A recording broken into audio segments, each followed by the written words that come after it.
Baliktad ako po. Patay Di tayo. kasi,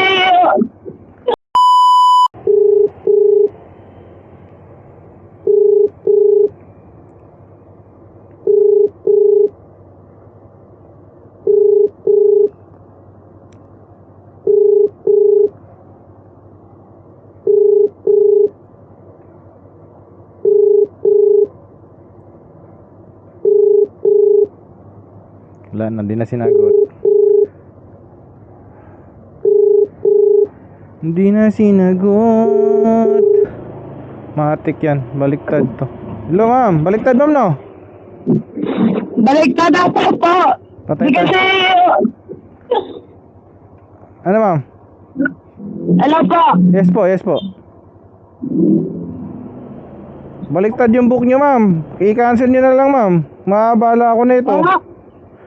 Baliktad yung book nyo yata. Kasi nandito ako sa ano ma'am eh. Pinpoint nyo po eh. Sa pick up location. Saan ba kayo? Nandito po sa PGH. Oh, baliktad nga ma'am. Yung book nyo. Eh, anong gagawin ko to, kuya? I-cancel nyo na lang ma'am. Eh, ang layo-layo yan. Kailangan pupuntahan kita dyan. Apa. Paki-cancel na lang po para hindi tayo mabala ma'am. Apa, sorry po. Oh, sige ma'am. Pasukin na lang ma'am. Mag-aantay ako ma'am. Ay, baliktad.